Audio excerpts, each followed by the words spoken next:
कर रहा हूं आजाद समाज पार्टी के राष्ट्रीय अध्यक्ष, भीम आर्मी के संस्थापक, परम आदरणीय मेरे बड़े भाई चंद्रशेखर आजाद जी को आए और संबोधित करें।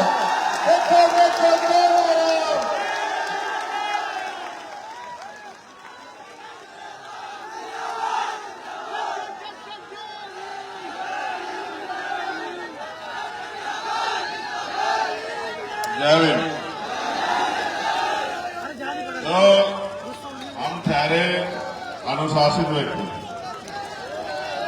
और हमें अपने लोग भी ऐसे ही चाहिए कि हमारे लोग भी अनुशासित हों।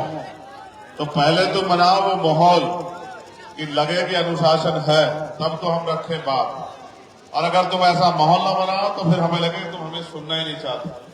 तो पहले तुम लोग ऐसा माहौल बनाओ जैसा हमने तुमसे मांगा आने के बाद। जब तक तुम ऐसा माहौल ना बनाओ और जब जब खराब करो तभी हम रुक जाएं, उसके बाद तब तक ना बोले जब तक तुम लोग वापस वैसा माहौल ना बना दो। और मीडिया के लोगों को रहने दो, तुम मीडिया मत बनो। तुम्हें ये मीडिया के लोगों को खड़े रहने दो, यहां तुम मत खड़े हो। तुम तो बहुत दिनों से खड़े ही हो, तुम्हें सुनता कौन है?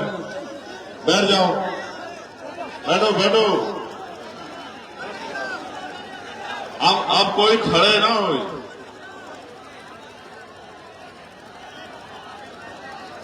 सुनो, तुम्हारी वजह से भी बड़ी दिक्कत हो रही है, तुम भी थोड़े नीचे को हो जाओ। अब तुम संभालो अपने फ्रेम को, हमारे किसान पीछे बैठे हैं। तुम अपने अपने फ्रेम को संभालो अपने आप, जैसे और लोग खड़े ऐसे ही खड़े हो जाओ। हो जाओ, जल्दी हो जाओ, जल्दी हो जाओ। तुम लोग भी बैठ जाओ, और मंच वाले भी बैठ जाओ, और ये भी बैठ जाओ मंच वाले सब लोग। और ये बैठा है देखो यहाँ हमारा भाई, तुम भी ऐसे बैठ जाओ। बस जो काम कर रहे हो वो खड़े रहो, बाकी बैठो, बैठ जाओ सब लोग, खड़े मत हो, जल्दी बैठो, समय कम है, बैठ जाओ। बहुत बहुत धन्यवाद। सबसे पहले तो सेवड़ा के सभी क्षेत्रवासियों का, यहाँ की महान जनता का, और सबसे ज्यादा धन्यवाद हमारी माताओं बहनों का। देखो, उनसे एक बार नहीं कहा कि बैठ जाओ या खड़े जाओ, अपने आप बैठी है, इतना प्यार करती है। और तुम देख लो, जिनके लिए हम 24 घंटे खड़े रहे उनको देख लो, और उनको देख लो और फर्क महसूस कर लो, क्योंकि समय भी बहुत हो गया है और मेरे कंधों में बहुत जिम्मेदारी है। तो मैं धन्यवाद देता हूं यहाँ की पूरी भीम आर्मी आजाद समाज पार्टी के कार्यकर्ता को, और इस मंच पर उपस्थित तमाम हमारे सम्मानित नेतागण जो भाई दामोदर जी से बहुत प्यार करते हैं, और यहाँ बैठे हमारे सभी मजदूर, किसान, नौजवान, महिलाएं, बुजुर्ग, बच्चों, मीडिया के साथियों। चुनाव आ गया और आप जानते हैं हम चुनाव में नहीं आते हैं, लेकिन बाकी सब बारी आते हैं। पहली बार आए चुनाव में, आपके बीच बताओ, उससे पहले आए क्या चुनाव में? बताओ नहीं, मगर ये भी बताओ कि पूरे देश में अगर कहीं आपके ऊपर कोई जुल्म हुआ हो तो क्या पीछे रहे हैं क्या? बताओ। तुम लोग गड़बड़ कर रहे हो, तुम लोग बैठो, तुम लोग और जिम्मेदारी समझो। गैर जिम्मेदार हो जाओगे तो फिर नुकसान होगा तुम्हारा। अब तुम देख लो, तो समय समय पे भारत की धरती पे जन्मे सभी संतों, गुरुओं, महापुरुषों को नमन करता हूं। भगवान बुद्ध से लेके संत शिरोमणि सतगुरु रविदास जी महाराज, गुरु नानक देव, संत कबीर, गुरु घासीदास, फिर राष्ट्रपिता ज्योतिबा फूले, छत्रपति साहू जी महाराज, डॉक्टर बाबा साहब अम्बेडकर, पेरियर रामास्वामी नायकर, प्यारेलाल यादव, बाबू जगदेव प्रसाद कुशवाहा, जननायक कर्पूरी ठाकुर, संतराम बी प्रजापति, महामना रामस्वरूप वर्मा, मान्यवर दीना भाना वाल्मीकि साहब और मान्यवर काशीराम साहब को नमन करता हूं। मुझे आपसे ज्यादा कुछ नहीं कहना, मैं आपको प्रजातंत्र बता देता हूं। प्रजातंत्र होता क्या है? कैप वाले, तुम अपनी समस्याओं के जिम्मेदार खुद ही हो, अभी बता देंगे, तुम्हारी समझ में आ जाएगा। देखो, ये लोकतांत्रिक प्रदेश और देश है। लोकतंत्र कब आया, लोकतंत्र क्यों आया, लोकतंत्र में कौन ताकतवर है, कौन कमजोर है, ये समझने का विषय है। और लोकतंत्र में आप कैसे ताकतवर हो सकते हैं, ये भी समझना पड़ेगा। अभी हमसे पहले हमारे बहुत ही सम्मानित वरिष्ठ नेता राष्ट्रीय महासचिव रविंद्र कुमार भाटी जी अपनी बात रख रहे थे और समाज से अपील कर रहे थे। उनसे पहले तमाम हमारे पार्टी के वरिष्ठ सभी नेताओं ने अपनी बात रखी, संगठन के लोगों ने बात रखी, फिर हमारे यहाँ के प्रत्याशी बोले, उन्होंने आपसे बात रखी। लेकिन मुझे आपसे कुछ और कहना है। ये देश राजा महाराजाओं के हाथ में था, राजतंत्र में था, और राजा महाराजा जो कह देते, राजा अगर दिन रात को दिन कह दे तो जनता को भी रात को दिन कहना पड़ता था। राजा अगर दिन को रात कह दे तो प्रजा को भी दिन को रात कहना पड़ता था, क्योंकि अगर रहना था उनके प्रदेश में, उनके राज्य में, तो उनके हिसाब से चलना था। फिर एक ऐसा उजाला निकला, एक ऐसा सूर्य निकला, एक ऐसे रहबर पैदा हुए जिनको हम डॉक्टर बाबा साहब अम्बेडकर के नाम से जानते हैं। उन्होंने जो अपमान पूरे जीवन में सहा और अपने 4-4 बच्चों की कुर्बानी देके हमें हमारे पैरों पे खड़ा करने के लिए अंग्रेजों से लड़ाई लड़के अपनी एक एक बात को उन्होंने और उनके साथियों ने अंग्रेजों के सामने जिम्मेदार रख के इस देश में शोषित वंचित वर्ग के अधिकारों के लिए लड़ाई लड़ी। और एक दिन ऐसा समय आया कि देश आजाद हुआ और भारत में लोकतंत्र स्थापित हुआ। जब मिला वोट का अधिकार तो सब लोग चले गए विरोध में। कोई कहता वोट का अधिकार उसको मिले जो जमींदारी करता है, कोई कहता उसको मिले जो व्यापारी है, कोई कहता उसको मिले जो बहुत पढ़ा लिखा है, कोई कहता उसको मिले जो लगान देता है। डॉक्टर बाबा साहब अम्बेडकर ने कहा कि अगर चंद लोग फैसला करेंगे कि उनका नेता कैसा होगा, उनका विधायक कैसा होगा, उनका सांसद कैसा होगा, तो ये लोकतंत्र नहीं होगा। अगर पूरी जनता फैसला करेगी और जनता जिसके पक्ष में ज्यादा होगी, जिसको वोट ज्यादा देगी, वो अगर इस तरह से चुना जाएगा तो फिर माना जाएगा कि भारत में लोकतंत्र है। सम्मानित साथियों, ऐसा ही हुआ। आपको जानकारी भी तो नए नौजवान लोगों को नहीं होगी, इसलिए आपसे कह रहा हूं। पहले वोट देने की उम्र थी 21 साल, फिर इसमें चेंज हुआ और वोट देने की उम्र तय हुई कितनी, 18 साल। पहले 18 साल का व्यक्ति नहीं दे सकता था, फिर ये अधिकार आया, दोबारा से इस पे चेंज हुआ। 18 साल का व्यक्ति बालिग माना जाएगा, वो वोट देके सरकार चुनेगा। आज हमारे बहुत सारे नौजवान हैं जो 18 साल पार करके पहली बार वोट देने जाएंगे। फैसला आपको करना है। देखो, हम राजतंत्र में दूसरे लोगों के डंडे से हाके जाते थे। गांव में बैठा एक जमींदार डंडा उठा देता, हमारे लोग कमजोर किसान पीछे हट जाते। और क्या क्या नहीं सहा आपने। इतिहास का आधार होगा, तुम्हारे जख्म क्रोध होगा तो यही रो पड़ोगे। मेरी बात को याद रखना। भारत में ऐसी व्यवस्था है कि मेरे सूरवीरों, मेरे बहादुर योद्धाओं, सुनो, देवदासी प्रथा थी कि महिलाओं को दान किया जाता, बच्चियों को, और मंदिरों में धार्मिक स्थलों पर उनका शोषण होता था। आज भी चलिए इतिहास गवाह पढ़ना, महिलाओं को तन ढकने का अधिकार नहीं था, विधवा विवाह नहीं होता था, बाल विवाह होता था। पहले बच्चों को ऐसे धर्मशास्त्रों में इस तरह की बातें लिख के आपके पहले बच्चों को नदी में दान करवाया जाता था। तमाम तरह की मुसीबतें, पाबंदियां आपके ऊपर थी। आप दिन के उजाले में नहीं निकल सकते थे। आपको अपनी बात को कहने का अधिकार नहीं था, बड़ा मकान बनाने का अधिकार नहीं था, जेब में पैसे रखने का अधिकार नहीं था, सम्मान से जीवन जीने का अधिकार नहीं था, अच्छा पानी पीने का अधिकार नहीं था, अच्छा भोजन खाने का अधिकार नहीं था, अच्छे कपड़े पहनने का अधिकार नहीं था।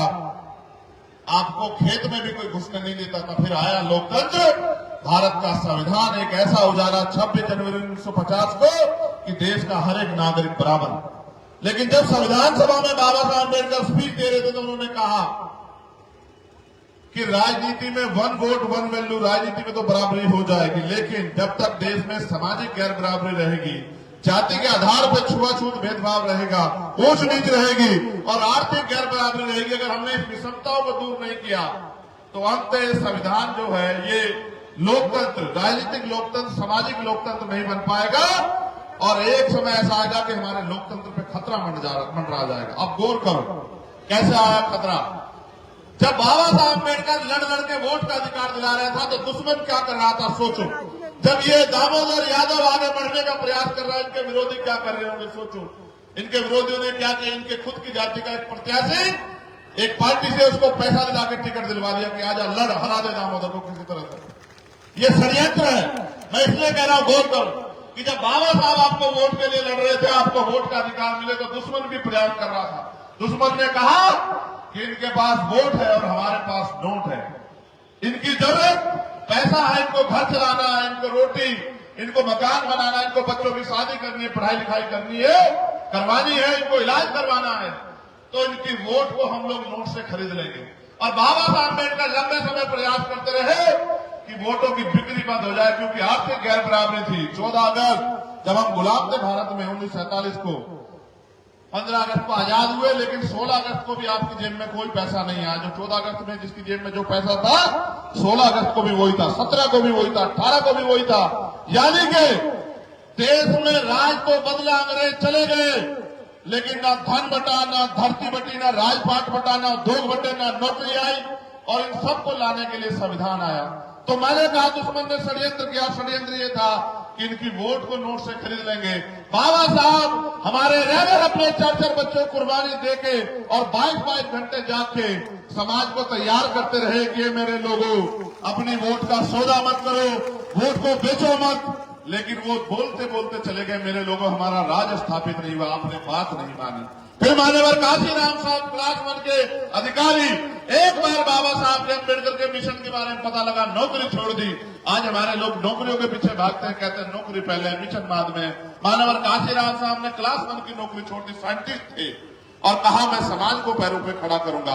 मैं अकेला व्यक्ति बहुत अच्छा भोजन खा रहा हूं, बहुत अच्छी सुविधाओं, मेरा समाज मिट्टी में मिला हुआ है, मेरा समाज अपमान सह रहा, मैं चैन से नहीं बैठूंगा। गली गली निकले, आपके क्षेत्र में आएंगे सेवड़ा के मेरे लोगों, और लोगों को जाके समझाया कि उठ जाओ, खड़े हो जाओ। और एक नारा देते थे वो कि वोट की रक्षा बहन बेटी की रक्षा की तरह करनी है। कैसे करनी है, कैसे करनी है बताओ।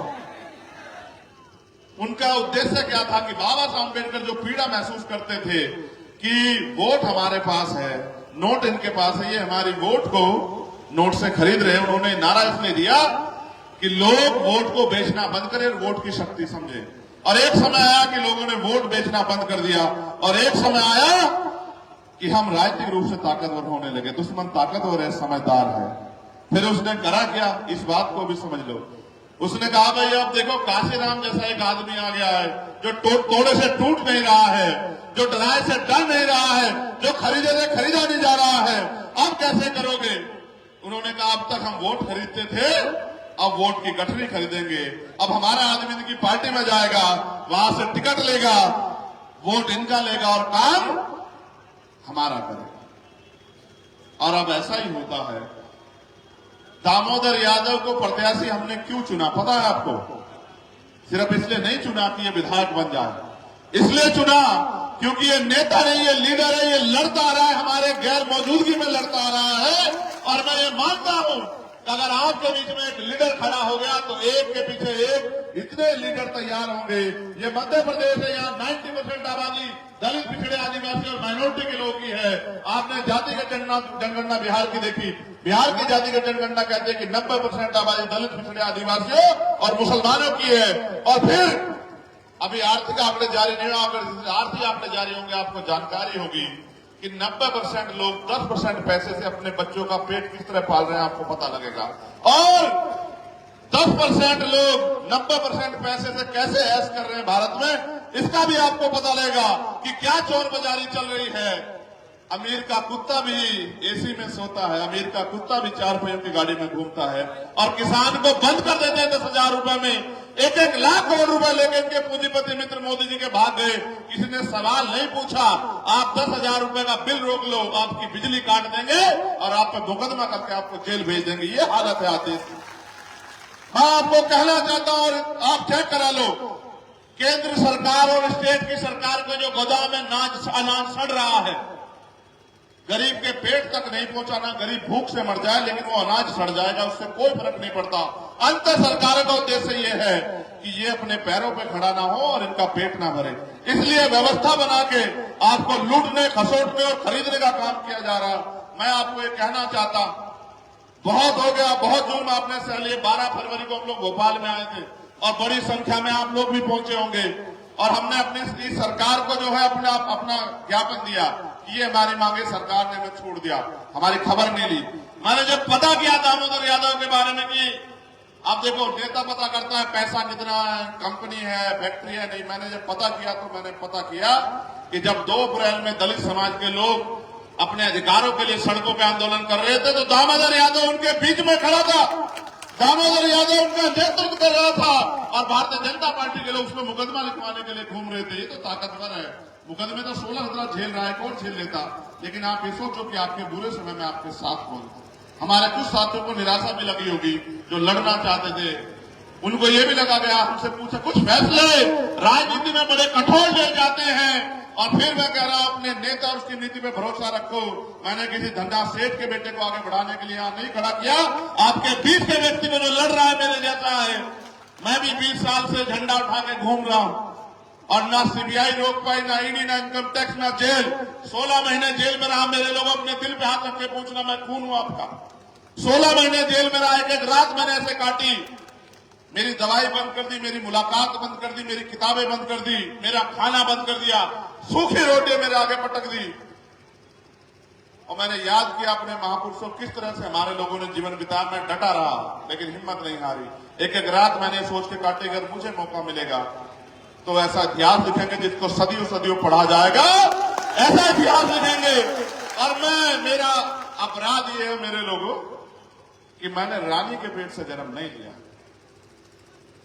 मैंने किसी मुख्यमंत्री, किसी मिनिस्टर, किसी विधायक, एमपी के घर में पैदा नहीं हुआ। एक प्राइमरी स्कूल के हेडमास्टर का बेटा हूं, आपके जैसे घर से आता हूं, मगर मेरी मां रानी से कम नहीं है। जिसने मुझे पैदा किया वो रानी से कम नहीं है। मेरी ये जो माए बैठी है बहनें, रानियों से कम नहीं है। ये मेरा अपराध है, इसलिए मैं ताकतवर लोगों की नजरों में चुभ गया। उनको लगता है अगर ये गरीब का बेटा खड़ा होगा। आप मुझे अपने जिम्मेदारी से बताओ, अगर चंद्रशेखर आजाद ताकतवर होगा तो क्या आप ताकतवर होंगे नहीं होंगे, बताओ। अभी तो शुरुआत हुई है। आज मैं यहाँ सभा करने आया हूँ, यहाँ एक और बड़ी सभा होगी दूसरी पार्टियों की और उनका एक सूत्रीय कार्यक्रम होगा कि चंद्रशेखर आजाद ताकतवर नहीं होना चाहिए, चाहे बीजेपी जीत जाए चाहे कांग्रेस जीत जाए। मैं आपसे पूछना चाहता हूँ, यहाँ कांग्रेस भी थी, यहाँ बीजेपी भी थी, आपका भला हुआ क्या, आप बताओ। मैं तो यहाँ वोट मांगने नहीं आया, मगर ये बताओ कभी आपके ऊपर आंख उठी, मैंने पीछे पलट के देखने दिया आपको? आज अगर आप मुझसे प्यार करते तो मैंने कुछ दिया थोड़ा ही आपको, बस आपके लिए मेहनत करके प्यार कमाया। और जब मैं इनकी सीबीआई इनकम टैक्स से नहीं रुका तो इन्होंने मेरे ऊपर गोली चलवा दी। मैं 4-4 गोली खा के बैठा हूं, लेकिन मैं 30वें दिन गया था भरतपुर ये बताने के लिए कि शेर का बच्चा हूं, हटूंगा नहीं। विशेष बात को याद रखना, डॉक्टर बाबा साहब अम्बेडकर का सिपाही हूं, हौसला नहीं दिखाने दूंगा। और याद रखना, अगर एक चंद्रशेखर आजाद जाएगा तो लाखों चंद्रशेखर आजाद तैयार हो गए देश में, तुम रोक नहीं पाओगे। और फिर कहता हूं, डॉक्टर बाबा साहब अम्बेडकर ने कहा कि 21वीं सदी हमारी है, कोई रोक नहीं सकता। 21वीं सदी में दलितों का, पिछड़ों का, आदिवासियों का और अल्पसंख्यक समाज में मुसलमान, जैन, सिख, बौद्ध कमजोर वर्गों का राज आने के लिए बाबा साहब अम्बेडकर ने तो रानी का पेट बहुत दिन पहले चीर दिया था, आजाद होने से पहले, और कहा कि रानी के पेट से अब राजा नहीं पैदा होगा, राजा आपके वोट से तैयार है। ये कौन राजा, ये कौन राजा है जो कह रहा हम राजा? लोकतंत्र है। अगर जो खुद को राजा कहता आपके दरवाजों पे चुनाव के समय नाक रगड़ता हुआ दिखाई दिया, तब मुझे बताना डॉक्टर बाबा साहब अम्बेडकर की वोट में कितनी शक्ति। राजा भी आएगा, महाराजा भी आएगा, सेठ जी भी आएंगे, भट्ट जी भी आएंगे और आपके दरवाजों पे नाक रगड़ेंगे और ये कहेंगे मेरी माँ हो, मेरी बहनों, मेरे बच्चों, मेरे बुजुर्गों, कुछ पैसे ले लो, शराब ले लो, साधन ले लो। वो तुम्हारा भला चाहने नहीं आएंगे, वो तुम्हें बेखरीदने आएंगे। मैं तुमसे पूछना चाहता हूं, तुम बिकाऊ हो? बिकाऊ हो तो भैया पीछे हट जाओ। ये नीला पटका डालने के लिए बहुत बड़ा जिगरा चाहिए, बाबा साहब का झंडा उठाने के लिए बहुत बड़ा जिगरा चाहिए और बाबा साहब का आंदोलन चलाने के लिए बहुत बड़ा दिल चाहिए। ये कोई आसान काम नहीं है। हमारे सामने का अभी बैठे हुए ये खड़े हो जाओ, खड़े हो जाओ। और जब वो गाना बोले तो ऐसे मुंह से तान तान के नाच रहे है, तो हमारी भी मूछें ऊंची हो गई जब हमने इनको नाचते देखा। ये नीला झंडा ये बाबा साहब अम्बेडकर ने हमें दिया और हमने बहुत प्रयास किया मेरे लोगों कि जो पुराना दल है हम एक हो जाए, लेकिन हमारी गलती इतनी अच्छी है, एक तो हम गरीब परिवार से आते हैं, दूसरी हमारी स्पीड ज्यादा है, समझ रहे हो? यही हमारे लिए अगर होते थोड़े बेवकूफ टाइप, थोड़े लालची पैसा कमाने वाले विधायक बनने वाले तो सब रख लेते, सबको पता है। देखो, जिसके पास समस्या है उसको कोई बुरा नहीं कह रहा, उसका कोई विरोध नहीं कर रहा है। जिसके पास सलूशन है उसका विरोध कर रहा है। और हमारे पास सलूशन, एक बार मौका दे के देखो, आपने सबको दे दिया। बेहतर शिक्षा हर गरीब के लिए, हर परिवार के लिए सुलभ शिक्षा। अगर डॉक्टर, इंजीनियर, आईएएस, आईपीएस बनना चाहता तुम्हारा बच्चा, तुम्हें जमीन नहीं बेचनी पड़ेगी, किसी आगे हाथ नहीं फैलाना पड़ेगा, कोई कर्ज नहीं लेना पड़ेगा। ये जवान दे के जाऊंगा यहां से आपको। अगर बहन बेटी की शादी करनी हो तो किसी की तरफ उम्मीद से नहीं देखना पड़ेगा, गिरवी नहीं रखना पड़ेगा आपको।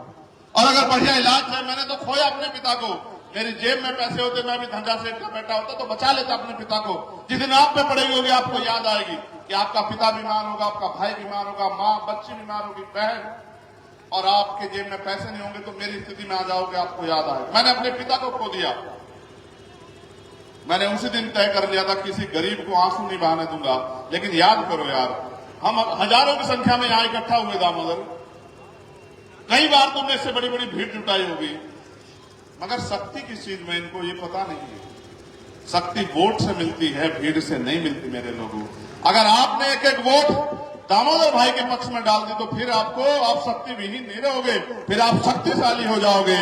वरना मेरी सभाओं में आते रहो, खूब नारा लगाते रहो। मैं रास्ते में रुका, गुजर समाज के बहुत सारे लोग थे, जय भीम जय मीर बोल के नारे लगा रहे थे, माला घेरे थे। मैंने उनको भी समझाया कि माला मेरे गले में कितनी डाल दो, कुछ नहीं होगा। बहुत नारे लगा लो, कुछ नहीं होगा, जब तक आप गली में निकल के, गांव में निकल के, और जो रूठे नाराज लोग हैं उनको तैयार करके अब एक एक वोट आजाद समाज पार्टी के समर्थन में और केतली निशान पे 17 तारीख को नहीं डालोगे तो चंद्रशेखर आजाद को गोलियां खानी पड़ेंगी।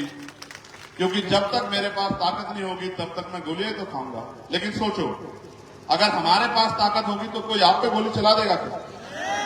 आप बताओ। मेरा छोड़ो, चलो छोड़ो, मरना है चंद्रशेखर आजाद को, जब वो इस मिशन में निकला, बहुत सारे हमसे पहले चले गए। आप मुझे बताओ, आपका भविष्य क्या है इस देश में? जब संविधान नहीं होगा, जब लोकतंत्र नहीं होगा, जब वोट का अधिकार नहीं बचेगा, आपको कौन कुर्सी देगा? कमजोर किसानों के बच्चों, बताओ आपको कौन बैठना देगा? आपको कौन दफ्तरों में घुसना देगा? आज पैसे वाले लोग 1 महीने में आपके दोस्त बनेंगे। उनसे पूछो, 4 साल 11 महीने कहां थे जब चंद्रशेखर आजाद की चमड़ी उतारी जा रही थी आपकी लड़ाई लड़ने के नाम पे? तब वो कहां थे? आज वो आपको रिश्तेदार बनने का प्रयास करेंगे, आपको याद दिलाएंगे, कुछ नहीं दिलाएंगे। वो आपके 1 महीने के मित्र हैं। आप ये बताओ, 1 महीने वालों के साथ हो या परमानेंट वाले के साथ हो? आप बताओ मुझे। फिर मैं दूसरी बार आपकी सभा में तभी आऊंगा जब अब की बार मैं आऊं तो यहां से वहां जिधर मैं देखूं उधर समुद्र जैसा माहौल मुझे दिखना चाहिए, जैसा आपने भोपाल में मुझे दिखाया था। बताओ, दिखाओगे नहीं दिखाओगे? देखो, लोकतंत्र है, जिनका वोट है उनका राज होना चाहिए, बस इतनी सी बात। वोट किसके पास है? यहां हमारे पास। राज किसका होना चाहिए? अभी किसका है? दुश्मन से उम्मीद करते हो कि किसानों को अच्छी फसल के दाम देगा? दुश्मन से उम्मीद करते हो तुम्हें न्यूनतम वेतन देगा? दुश्मन से ये उम्मीद जरूर करो कि अगर तुम मेहनत मजदूरी करके वेतन मांगने जाओगे तो तुम्हारी खाल खींच के घुस बढ़ देगा। दुश्मन से ये उम्मीद तो करो, मगर दुश्मन से ये उम्मीद मत करो कि वो अपना पेट भरेगा। अगर अपना पेट भरना, अपने समाज को पैरों पर खड़ा करना है, और अगर आपको यहाँ ताकतवर बनना है मेरे लोगों, जो आपने 5 साल ना धूप देखी, ना दिन देखा, ना रात देखी, ना आंधी देखी, ना तूफान देखी, क्या मैं जानता नहीं हूं छोटे छोटे साधनों में किस तरह से हमारे लोगों ने लड़ाई लड़ी? इधर जब मैं सुन रहा था ना तो इसकी भैया की भाषा जो है ना, यहां से मुझे वो याद आ रहे थे। वो कौन से बाबा आपके यहाँ? बागेश्वर वाले वो मुझे याद आ रहे थे इनकी भाषा से। जब ये बोल रहे थे तो हम वही पकड़ के शुरू किए। सर पे हाथ रखने से जिंदगी बदले ना बदले, लेकिन बटन दबाने से जिंदगी बदलेगी, ये बात आप याद रखें। मैं किसानों से भी पूछना चाहता हूं, आप चाहते हो दामोदर यादव आगे बढ़े? देखो मेरी बात सुनो, जातियों को तोड़ के नहीं, जातियों को जोड़ के जीत सकते हैं। एक जाति से कामयाब नहीं हो सकते हैं। आप अपनी पूरी 100% लगाना, ये इधर से अपना 100% लगाए, उधर से किसान 100% लगाए, और ऐसी मिसाल कायम करना। देखो याद रखना, बहुत चारों तरफ अंधेरा, एक जुगनू जला दो अपने जिले में, बस तुम दतिया में, और दामोदर यादव को भेज दो विधानसभा। अब मैंने कहा कि मैंने विधायक नहीं देखा दामोदर यादव, मैंने देखा कि वो लीडर, और अगर उसको मौका मिला तो उसकी छाव में हजारों लोग, तो क्या हमारे छाव में हजारों नेता तैयार नहीं हुए क्या? बताओ आप मुझे। और अभी तो यहाँ भाटी जी और हम और दामोदर भाई और तमाम हमारे नेता बैठे हैं। अभी तो देखो ये गठजोड़ क्या कमाल करके दिखाएगा, आप ध्यान रखना मेरी बात, ठीक है। इसलिए आपसे आग्रह करूंगा, क्या निशान है आपका, जरा जोर से बताओ। असल समस्या कहां है कि पता है, इनके साथ। अभी तुम्हारी जिम्मेदारी ये है कि तुम्हें घर में जाके माओ बहनों को बताना निशान क्या है, ठीक है। नहीं बताओगे तो वो जाएंगे तो चंद्रशेखर को ढूंढने, मगर ढूंढेगी कहां। ईवीएम क्या चंद्रशेखर मिलेगा क्या? ईवीएम में क्या मिलेगा? देव देव सुनो, ये दामोदर भाई बताए ना कि केतली निशान क्यों रखा, हम बताएं। एक चाय वाले ने पूरा देश बेच दिया है, हमने उसकी चाय की दुकान बंद करनी है, ठीक है, जो देश सलामत रहे। समझ रहे नहीं समझ रहे हो? देश नहीं बिकने देना, ये देश हमारे महापुरुषों के बलिदान पर टिका। और सुनो, ये केतली कुछ जैसा नहीं लगता, चिराग जैसा, अलादीन का चिराग बचपन में देखे हो तुम सब लोग, लगता है नहीं लगता है? तुम इसको दबा देना जोर से, और इसमें इसको जब तुम दबा दोगे तो कौन निकलेगा तुम्हें पता है? अभी निकल जाए रविंद्र भाटी तो चिंता मत मानना, और निकल जाए दामोदर यादव तो भी चिंता मत मानना, और निकल जाए चंद्रशेखर आजाद तो चिंता मत मानना। तुम जिसको भी कह दोगे, और क्या कहता था वो, टीवी में सुना है ना कि क्या हुक्म मेरे। अब अगर अपनी समस्या पूरी करवानी तो फिर, और अगर समस्याओं में रहना है तो फिर कुछ भी दबा देना। अब ये बताओ, ये वोट का अधिकार बिकने के लिए मिला है, गुलामी की बेड़ियां काटने के लिए? तो इस बार काटोगे नहीं काटोगे बताओ। मैं अपने नौजवान भाइयों से कहना चाहता हूं, रोजगार मिल रहा है क्या? जेब में पैसे है क्या? सुनो इधर देखो, देखो क्या दिखाएं पता, कुछ दिखाएं इसमें खास है, चमड़े की है, चमड़े की। कारण बताएं क्या है? ये चमड़ा हमारे शरीर पे भी है। अब चमड़ा चाहे सर पे रखने के काम आए या पैर में, अब तुम तय करो। अब हम तुम्हें बता दिए सारी बात, अगर कर दिए गलती तो फिर खाल खींचेगी, दुश्मन खींचेगा। फिर मुझसे मत कहना रोज चिल्ला के कि आज यहाँ हत्या कर दी, आज यहाँ, मुझसे मत कहलवाओ। अगर कोई जुल्म होगा सेवड़ा में तो आप जिम्मेदार होंगे, अगर आपने गलती की, मेरे लोगों याद रखो। क्योंकि काशीराम साहब के जिनका राज होता है, उनकी बहन बेटे की तरफ कोई आंख उठा के नहीं देखता, उनको किसी आगे हाथ फैलाना नहीं पड़ता। साहब कहते थे अगर गलती की तुमने तो फिर मुझसे मत रोना कि हमारी खाल तार ली, मैं तो फिर भी आऊंगा। लेकिन अगर गलती नहीं की तो फिर क्या होगा कि सारी बहन बेटियां सुरक्षित रहेंगी, किसी गरीब की तरफ कोई आंख नहीं उठाएगा। और मैं तो फिर कह रहा हूं, आज फिर कह रहा हूं तुमसे चिल्ला के, ऐसा राज लेके आएंगे कि किसी कमजोर किसान कमेरे की बेटी की तरफ, गरीब की बच्ची की तरफ कोई सामंती आग उठा के नहीं देखेगा, उसका इलाज कर दिया जाएगा। ये बात याद रखना।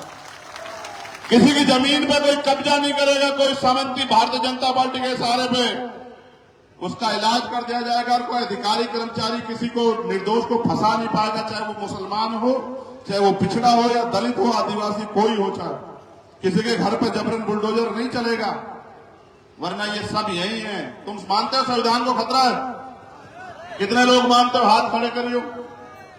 फिर एक बात का जवाब और दे दियो, ये सब सारी पार्टियां यही है, उन पर विधायक एमपी भी है, फिर कहां को खतरा हुआ बताओ? हुआ है नहीं, सारी पार्टियां यहां इस देश में, फिर कहां को खतरा हुआ? खतरा इसलिए हुआ क्योंकि वो पार्टियां सब लोग आपकी अपनी नहीं। अगर आज कोई आपका अपना है तो वो भीम आर्मी और वो आजाद समाज पार्टी है। इसलिए बस पीछे पलट के नहीं देखना, पीछे पलट के तो नहीं देखोगे। बताओ फिर जोर से निशान क्या आपका बताओ। अब सब चुप हो जाओ, ये माए बहने बताएं बस। आप बताओ निशान क्या है अपना। आवाज कम, ये इतनी कम आवाज में तो कुछ नहीं बनेगा। एक साथ लगाओ, जब हम कहें 1 2 3 पे लगाओ, 1 2 3, हाँ ऐसे इकट्ठे होकर देना। कभी कुछ 15 को दे दो, कभी 14 को दे दो, कुछ 17 को दो, ऐसा मत करना। सब इकट्ठे होकर किस तारीख में वोट डालना है? 17 में कहो कि हम 15 के नीत, हम 16 के नहीं। अच्छा सुनो, कोई पैसा शराब लेके आए शराब ऐसे बुरी चीज है, कोई पैसा पूसा दे तो रख लेना, घबराना मत। हम हैं जो तुमसे वापस कोई छीन ले, हमें बता देना, तो उनका पैसा नहीं है, सब हराम का कमाया हुआ, समझ रहे हो, तभी लुटा रहे हैं। गरीबों की जमीन, गरीबों की खाल खींच खींच के कमाया, गरीबों का पैसा है। इसलिए अगर तुम्हें कोई पैसा दे तो रख लेना, कोई सेठ जी, कोई राजा जी दे तो रख लेना, और बता देना अगर कोई कुछ कहे कि हम उनके भाई। समझ रहे हो, समझ रहे हो, समझे नहीं समझे? मगर उनका पैसा जेब में गिर के तुम ईमानदार हो, खराब तो नहीं हो जाओगे, पक्का? हाँ तो ठीक है, बहुत बढ़िया, बहुत बहुत धन्यवाद। जय भीम, जय भारत, जय मंडल, जय जोहार, जय संविधान, जय जवान।